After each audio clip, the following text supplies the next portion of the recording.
नमः श्री वर्धमानाय निर्धूत कलिलात्मने सालोकानां त्रिलोकानां यद् विद्यादर्पणायते। पंच परमेष्ठी भगवान की जय। पाठशाला में आजकल 11 प्रतिमाओं का वर्णन चल रहा है। पिछली पाठशालाओं में दर्शन प्रतिमा हो गई, व्रत प्रतिमा और सामायिक प्रतिमा की चर्चा हो गई। आज अब चौथी प्रतिमा की बात है, चौथी प्रोषद प्रतिमा। आइए श्लोक देखते हैं और प्रोषद प्रतिमा को समझते हैं। पर्वदिनेषु चतुर्ष्वपि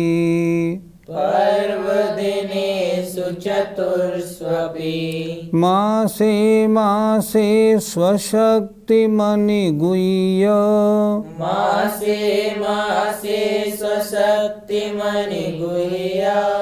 प्रोषद नियम विधायि प्रणिधि परः प्रोषधानशनः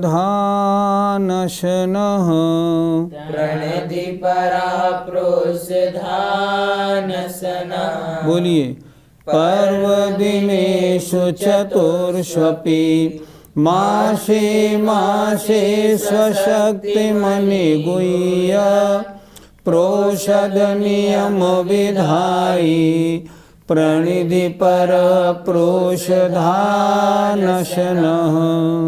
पर्व दिनेषु पर्व के दिनों में, चतुर्ष्वपि चारों ही दिनों में, मासे मासे प्रत्येक मास के, अर्थात प्रत्येक मास के चारों ही पर्व के दिनों में, अर्थात 2 अष्टमी 2 चतुर्दशी, एक महीने में पर्व के 4 दिन आते। क्या हुआ? मासे मासे प्रत्येक मास के चारों ही पर्व के दिनों में स्वशक्तिम अपनी शक्ति को अनिगुह्य नहीं छिपाकर अपनी शक्ति के अनुसार प्रोषद नियम विधायि प्रोषद के नियमों को करता हुआ प्रणिधि परः एकाग्रता में तत्पर प्रोषधानशनः वो चौथी प्रोषद प्रतिमाधारी होता है। क्या हुआ? प्रोषद प्रतिमाधारी एक महीने में 2 अष्टमी 2 चतुर्दशियों को प्रोषदोपवास करता है और प्रोषदोपवास के दिनों में प्रोषद के नियमों को करता हुआ एकाग्रता में तत्पर रहता है। ऐसा चौथी प्रतिमाधारी होता है। पंडित जी, प्रोषदोपवास शब्द का क्या अर्थ है? प्रोषद माने एकासन, एक बार भोजन करना, और उपवास माने चारों प्रकार के आहार का त्याग करना। चौथी प्रतिमाधारी प्रोषदोपवास प्रोषद प्रतिमा का धारी है। वो क्या करता है?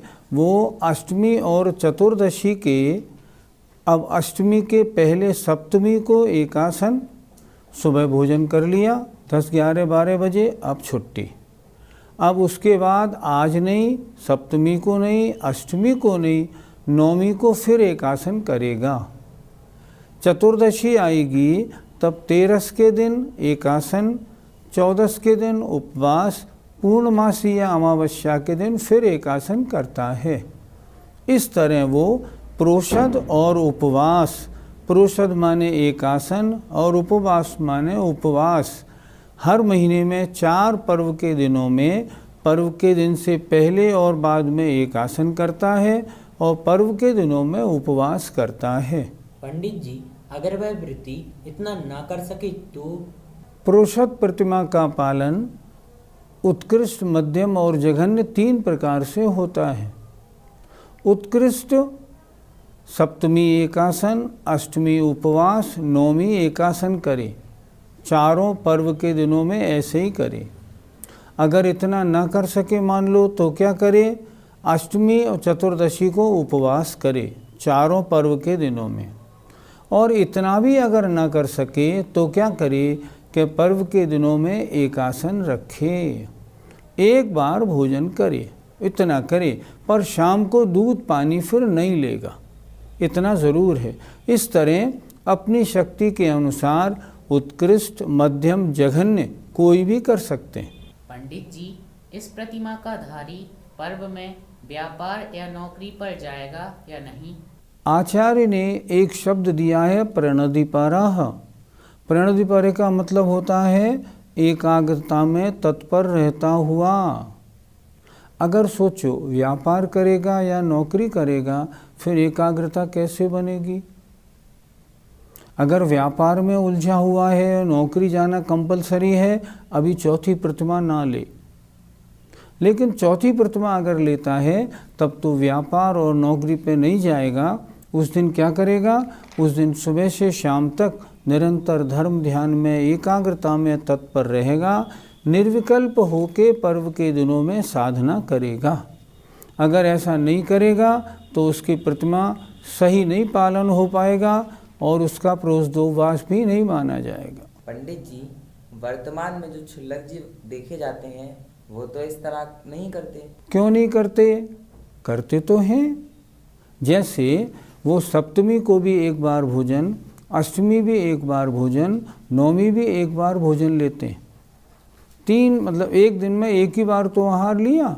और इस तरह लेने से क्या हुआ? इस तरह लेने से हुआ ये कि उनका जघन्य प्रोषदोपवास तो हो ही गया। उन्होंने चतुर्दशी या अष्टमी के दिन एकासन रखा है, इसलिए उनकी पुरुषोत्त प्रतिमा पली है, पर जघन्य रूप से पली है।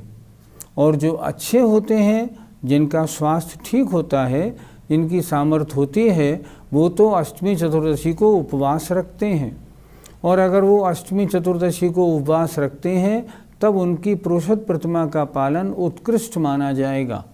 सप्तमी एकासन करते ही हैं वो, नौमी एकासन करते हैं, अष्टमी को उपवास और रख लिया, तो उन्होंने पुरुषोत्त प्रतिमा का पालन उत्कृष्टतया कर लिया। पंडित जी, दूसरी प्रतिमा में जो शिक्षा व्रतों में प्रोषदोपवास है तो उसमें भी वह व्रत है, और यहाँ प्रोषदोपवास प्रतिमा भी है, तो इसमें दोनों को धारण करने में अंतर क्या पड़ा? ये तो आप सामायिक के बारे में भी कह सकते हैं। शिक्षा व्रत में एक सामायिक शिक्षा व्रत था, तो सामयिक शिक्षा व्रत में वो सामायिक करता था सुबह और शाम, और यहाँ सामायिक में यहाँ तीनों संध्या कालों में कर रहा है। अंतर क्या पड़ा? जैसे उसमें ऐसे ही इसमें। अब समझें थोड़ा। जो दूसरी प्रतिमा का धारी है, जो सामायिक शिक्षा व्रत को धारण किए हुए है, दूसरी प्रतिमा वाला, वो तो अगर कभी सुबह सामायिक कम कर पाए तो भी चलेगा, शाम को कम कर पाए तो भी चल जाएगा, क्योंकि वह सामायिक और प्रोषदोपवास का अभ्यासी है। करेगा ज़रूर, कभी कम कर सकता है, कभी ज़्यादा भी कर सकता है। कभी वो शाम को करेगा, कभी टाइम नहीं मिला तो रात में कर लेगा, ऐसे अपना काम पूरा करता है। लेकिन सामायिक प्रतिमा का धारी जो है वो तो समयानुसार ही करेगा, उसे तो करना ही करना है। सुबह, दोपहर, शाम 3 बार सामायिक करने का उसका नियम है इस बात का। अर्थात दूसरी प्रतिमा में सामायिक के नियम में अभ्यास है, पक्का नियम नहीं, लेकिन तीसरी प्रतिमा में पक्का नियम है। उसी तरह प्रोषदोपवास में ले लो। प्रोषदोपवास व्रत दूसरी प्रतिमाधारी तो अगर उसे कभी कोई काम लग जाएगा तो मान लो वो रोजाना करता था हमेशा प्रोषदोपवास, कभी सप्तमी को आहार ले लेगा, आठवें को एकासन कर लेगा, नौमी को भी आहार ले लेगा, ऐसा भी कर लेगा, उसके करने का नियम नहीं। कभी कभी ऐसा भी करेगा कि परोस दो वास वाले दिन दुकान वगैरह का कुछ काम भी निपटाना पड़ा तो निपटा लेगा दूसरी प्रतिमा में, लेकिन चौथी प्रतिमा वाला ऐसा नहीं करेगा। वो तो परोस दो वास वाले दिन बिल्कुल मंदिर में एकाग्रता में तत्पर रहकर ही ये कार्य करेगा और करेगा ही करेगा, ये उसका पक्का नियम है। इसी बात की विशेषता इस चौथी प्रतिमा में है। चौथी प्रतिमा का स्वरूप हुआ। आइए अब पांचवी प्रतिमा का स्वरूप देखते हैं। पांचवी प्रतिमा का नाम है सचित्त त्याग प्रतिमा। सचित्त का मतलब होता है जीव सहित। सचित्त त्याग प्रतिमा का धारी ऐसी कोई वस्तु नहीं लेगा जो जीव सहित हो। अर्थात कैसी वस्तु? कोई भी हरी वस्तु या पानी आदि कोई भी वस्तु ऐसी नहीं खाएगा जिसमें जीव है। तो इस प्रतिमा का नाम पड़ा सचित्त त्याग प्रतिमा। इसका स्वरूप देखते हैं। मूल फल शाक शाखा, मूल फल शाक शाखा, करीर कंद प्रसून बीजानी, करीर कंद प्रसून बीजानी, नामानि योति सोयम, नामानि योति सोयम, सचित्त विरतो दया मूर्ति। सचित्र विरतो दया मूर्ति। बोलिए। मूल फल शाक शाखा, करीर कंद प्रसून बीजानी, नामानि योति सोयम, सचित्त विरतो दया मूर्ति। मूल फल माने फल, शाक माने शाक, शाखा माने पेड़ की शाखा, करीर माने गांठ, कंद माने जमी कंद, प्रसून माने फूल और बीजानी माने बीजों को। ये सब क्या रही? हरी वनस्पति के इतने प्रकार रहे। न आमानी यो अत्ति, जरा इसको समझना है थोड़ा अच्छी तरह देखिए। न आमानी यो अत्ति, यो माने जो, आमानी माने कच्चे, न माने नहीं खाता है। जरा फिर दोबारा देख लें। यो माने जो, आमानी माने कच्चे, न अत्ति जो इनको कच्चे नहीं खाता है। मान लो आपको एप्पल खाना है, तो एप्पल को अगर आपने बंदारा और खाया, ये तो कच्चा खा लिया, तो इसको क्या करेगा? वो सचित्त त्याग प्रतिमा वाला पहले उसकी सब्जी बनाएगा, उसको उबालेगा, फिर भोजन करेगा, फिर उसको लेगा, नहीं तो भोजन में नहीं लेगा। अगर ऐसी ले लेगा तो कच्चे होने से असंख्यात जीव राशि की हिंसा का दोष लगता है। कच्चे नहीं खाता। कोई भी साग सब्जी, खीरा खाना है तो खीरे की सब्जी बनाओ, अंगूर खाना है अंगूर की सब्जी बनाओ। इससे क्या होगा? अंगूर के अंदर फिर जीव शेष नहीं रहते, तो उनके खाने में जीव हिंसा नहीं लगती। देखें, यो जो, आमानी माने कच्चे, न अति नहीं खाता है, सो माने वह इस प्रकार दया मूर्ति सचित्त विरत कहलाता है। अर्थात जीव सहित खाने वाला नहीं है, जीव सहित वस्तु खाने से वो विरत हो गया है, इसलिए वो दया की मूर्ति है। अर्थात पांचवी सचित्त त्याग प्रतिमा का धारी है। पंडित जी, पेड़ से टूटा हुआ फल तो अचित्त होता है, तो उसे खाने में क्या दिक्कत है? तुमने कहाँ से पढ़ लिया कि पेड़ से अगर सेब टूट के गिर गया, पेड़ से आम गिर गया तो वो अचित्त हो गया? ये कहाँ लिखा है? देखो, वनस्पति का एक जीव का शरीर कितना बड़ा होता है, सुई की नोक से भी छोटा।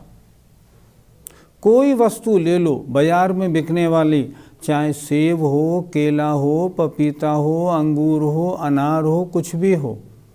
सेब का आपने एक सुई की नोक बराबर हिस्सा सेब को बदार के निकाला, उसमें वनस्पति का एक जीव संख्यात और असंख्यात हैं। ऐसे नहीं होता।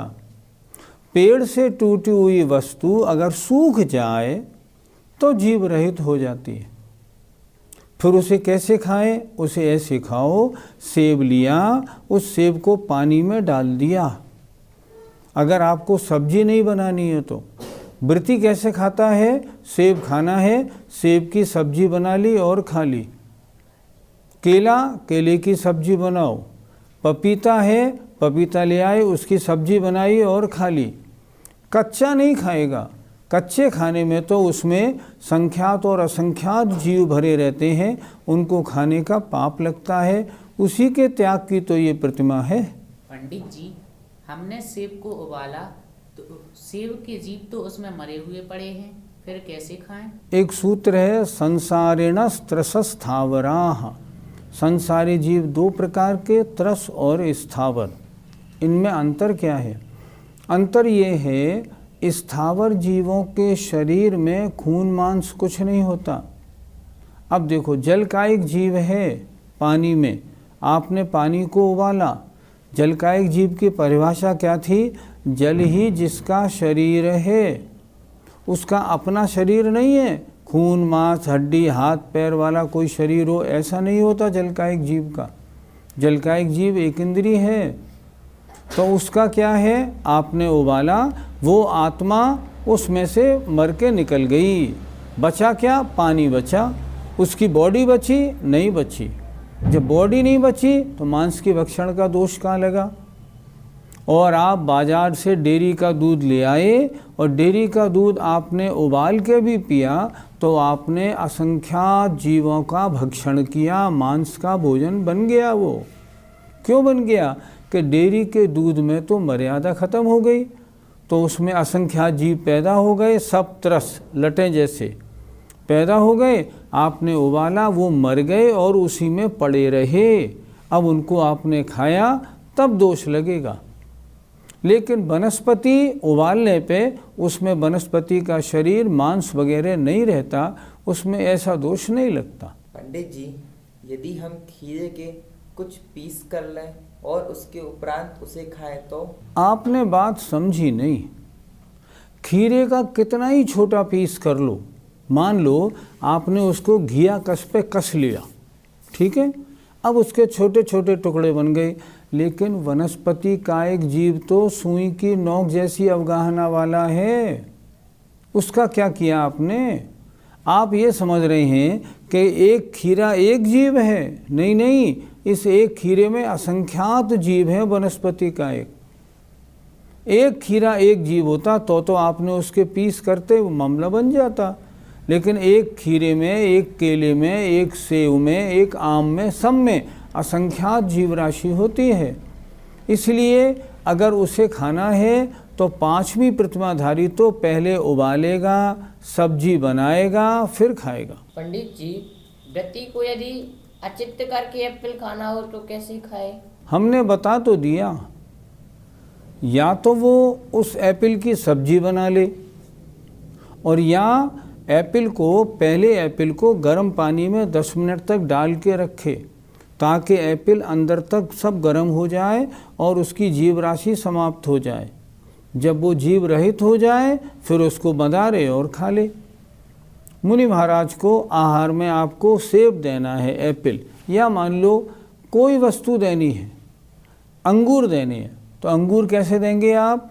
अंगूर की या तो सब्जी बना लो, या अंगूर को पहले गर्म पानी में रख दो। जब अंगूर अंदर तक गर्म हो जाए फिर उसको देंगे, नहीं तो नहीं देंगे। आजकल इस मामले में बहुत गड़बड़ है। जितने मुनि महाराज को आहार देने के वाले लोग हैं, उनमें सचित्त का विवेक नहीं। वो क्या करते हैं, उन्होंने एप्पल लिया, ऊपर से धोया, उन्होंने खीरा ककड़ी ली, गर्म पानी से धोई और बंधारी और दे दी। वो सचित्त रहता है, अचित्त नहीं होता। मुनि महाराज को आहार में ऐसा कभी मत देना। हमेशा एक नियम बना लो, हमें मुनि महाराज को जो भी देना है हम तो उसकी सब्जी बना के देंगे, आपको बिल्कुल दोष नहीं लगेगा। और इस तरह अगर आपने दिया तो आपको बहुत दोष लगेगा। पंडित जी, अनार या मौसमी का हम जूस निकालें तो क्या वह जूस सचित्त है अचित्त? सचित्त के बारे में अगर अच्छी नॉलेज लेनी है ना तो आचार्य ज्ञान सागर जी महाराज ने 2 पुस्तक लिखी हैं, सचित्त विचार और सचित्त विवेचन। उसमें बहुत सुंदर आगम प्रमाण वर्णन दिया है, बहुत सुंदर। वो अकाट्य है, किसी के कहने में मत आइए, वो ही मानना है अपने को। उसमें उन्होंने लिखा है अगर आपने अनार या मौसमी का जूस निकाला और जूस निकाल के आपने दे दिया, अभी दोष लगेगा। तो कैसे करें? जूस निकाल के उसे कपड़े से छाने। मौसमी का आपने जूस दिया और उस जूस में अगर मौसमी की एक कली भी चली गई ना तो उस कली में भी असंख्यात जीव हैं, इसलिए वो नहीं बनेगी बात। तो क्या करें? आप मौसमी का जूस निकालें, अनार का जूस निकालें और जूस को कपड़े से छानें ताकि थोड़ा सा भी हिस्सा उसमें नहीं चला जाए। फिर उस जूस को आराम से दें, वो अचित्त हो गया, उसमें जीव राशि नहीं है। हम तो देंगे तो अचित्त ही देंगे, नहीं तो सचित्त खिलाने का मुझे पाप लगेगा, मुझे पाप नहीं भोगना, ऐसा बोल दो। इसलिए मेरा निवेदन फिर सब श्रोताओं से, कहीं भी मुनि महाराज को आहार दें, बिल्कुल अच्छी तरह से उबाल के हरी सब्जी दें, अन्यथा बहुत दोष लगेगा। जय जिन।